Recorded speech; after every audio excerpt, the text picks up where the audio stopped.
My daughter is 14. The divorce between me and her mom is still an open wound, but we try our best to make everything feel as normal as possible with the split. I remarried to my wife Isla. My daughter isn't mean, but she does not view her as a mom, which I am is okay. As long as she's respectful, which she is, they do plenty together, they go out, took an interest in cooking together, watching shows together, etc. I've told Isla to be patient with my daughter. If something is wrong, I'd expect her to come to me and I will talk with my daughter and make sure we resolve the issue. But as far as the harsh parts of parenting, that's up to me. So the other day, my daughter came to me saying she wanted to go to her mother's. I asked why she did because she looked upset. She said to ask my wife. I called her mom and she said she'd pick her up but hasn't heard any issues from my daughter. My daughter's birthday is coming up, we are doing a quiz for her. She's very excited. So Isla went to my daughter, saying that she wanted to have a quiz, just with us, meaning without her mother or her family. When my daughter said she wanted her mom there, especially because of how big of a deal this is. And Isla was pretty much trying to force the issue and telling her that she can do one here and just as big.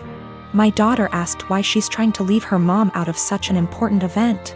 And Isla got mad at her for that and accused her of being bratty, and if she wants her mom so bad she should go there. I was so confused. What argument even is that? First of all, there's a reason she went behind my back and told my daughter. Second of all, she's not my kid's mother. And the more she tried to replace her, the more my daughter will resent her. Third of all, she's never welcome to insult my daughter because of her issues, and I don't know where and why she thought this would fly. I told her this, and her argument was that she wanted to be noticed by my daughter and why I care so little about her feelings. I told her my daughter notices her. They go out in girls' days weekly, they go out, watch movies together, etc.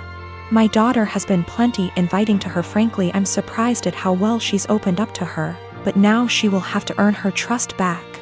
She again asked why I keep taking my daughter's side and not meeting her in the middle. I told her she's wrong here, simple as that. I could have if she didn't do it like this. I told her that if she expects me to turn on my daughter, she's out of her mind, and my daughter comes first in any situation. She started crying and accused me and saying she's in second place, to which I confirmed.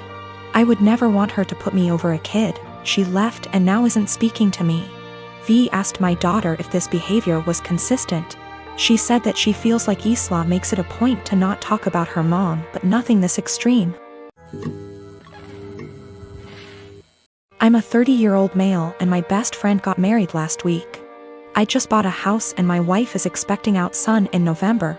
So I let him know I was limited in what I could contribute financially, but did tell him I would try my best. So, I went to the bachelor party in Maine, I rented the tux, and paid for mine and my wife's dinner at the rehearsal dinner. I also had a gift of $300 that I was going to give them, but we will get to why I didn't give it to them. His now wife, then fiancé, texted me multiple times a day with updates. Fine. I didn't always respond, and it got to the point where if I didn't respond at least once a day, I'd get a call from my buddy. I have a full-time job and am redoing some rooms in my house, so I'm busy.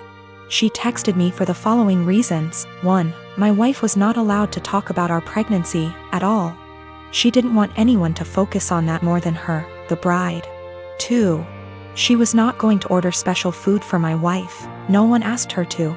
My wife was fine with whatever she was going to be served.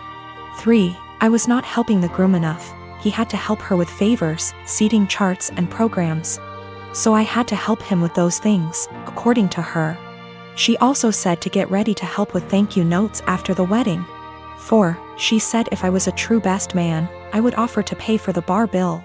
I don't even know what that means.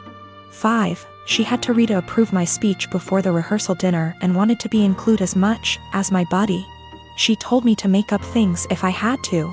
I was also not allowed to include anyone but the two of them, and no inside jokes or stories about my buddy that didn't include her. 6. Her last text said to tell my wife to keep it together and not make a pregnancy scene during the wedding. Also, she wanted her to choose a dress that downplayed her pregnancy as much as possible. I was just so aggravated. I spoke to my friend to see if he could reason with her. He told me to just play ball on this one. It's her day, and to cut him a break, because he'd be dealing with her nonsense for the rest of his life. I was annoyed but calmed down. The day of, all the bride and my buddy do is scold me, berate me, and bark orders. I head down to the bar for a drink. The bride's mother is there and warns me not to get drunk because I've ruined her daughter's day enough. I didn't give them the card with the cash, and in the speech, I used my friend's exact wording about having to deal with her nonsense for the rest of his life. I wished them the best and told him I'd always be there for him, especially during the divorce. My brother lost his job along with all his savings several months ago, and soon after he asked me if it would be okay if he and his wife stayed with me until they could afford their own place again.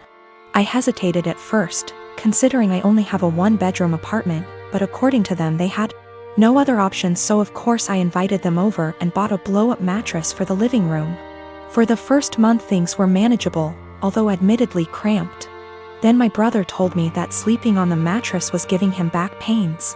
So he asked if he could buy a small double bed for the living room. The living room is by far the biggest room I have, so I told him that would be fine as long as there was still room for my couch, TV, bookshelves. The living room is also connected to my kitchen in an open plan style. So I reminded my brother to leave walking space around the bed. It's now been 2 months and things have gotten a lot worse. When they first moved in, I would still use the living room every day to unwind on the couch after work. Now whenever I go in, there's a strange vibe like I'm intruding. My brother and his wife are often sitting in bed together when I go in. I always knock and stare at me pointedly until I leave. Sometimes when I sit down they will directly ask me for some alone time and say they would like the room to themselves. This came to a head yesterday when my sister-in-law messaged me with a timetable she'd made of when it would be a good time for me to use the living room. The timetable basically says that they will allow me into the room for an hour each evening, plus 20 minutes around meal times. I basically shut her down instantly and told her there was no way I'd be following the timetable since in the end it's my apartment. She sent me back a huge message with a dozen paragraphs about how my constant presence was ruining her marriage with my brother and they feel like they have no privacy. I tried to talk this over with my brother that night, but when I got home neither my brother //SIL were talking to me. So he's clearly just as pissed. Today an Amazon parcel arrived for my brother with a lock for the living room door, which I told him there's absolutely no way I will allow him to install. My brother says I'm creepy for wanting constant access to where they sleep and he's insisting on installing the lock anyway. My cousin Jake got outed about 4 or 5 days before his 18th birthday in the summer. His parents, my aunt and uncle, made arrangements for him to be sent to one of those awful camps that claim they could cure him. A kid in his community was forced to go and came back and was clearly not well, so Jake didn't want to go. Jake ran away from home and jumped from one family house to another. His folks didn't file a missing person report because they didn't want to look bad to their neighbors. They just told them that he went to that camp willingly. He disappeared in the middle of October and turned up in my city a week later. After making sure he was safe to bring home, my wife and I allowed him to stay. He didn't want me to tell the rest of the family for a while, because those people at the camp keep showing up to take him. I made sure to talk to a lawyer, who assured Jake that they cannot take him. 3 days ago, he told his parents he was here. A few hours later, those damn camp people showed up, but they were unable to take him. My family has been blowing up my phone for the last 2 days angry that I didn't tell someone sooner. Well, Jake didn't feel safe yet, and still doesn't. I wanted to make sure he was ready. Still, even those that want to protect Jake is upset with me for hiding him. I figured I wasn't the for hiding him from my more narrow-minded family. It was those that really wanted to help Jake that made me feel guilty. They were all scared out of their minds and wanted the peace to know he was okay. I felt bad for not telling them. Though I am sure they wouldn't have turned him in, I felt bad because we were working on keeping him safe. Also, we got a lawyer who got the police on the lookout for those camp people in case they try anything. Jake is not going out alone until we are sure he is safe. We are looking on how to get his paperwork, like his birth certificate, here because no way he trusts his parents to just hand them over. My granny-in-law is talking to some people that could help.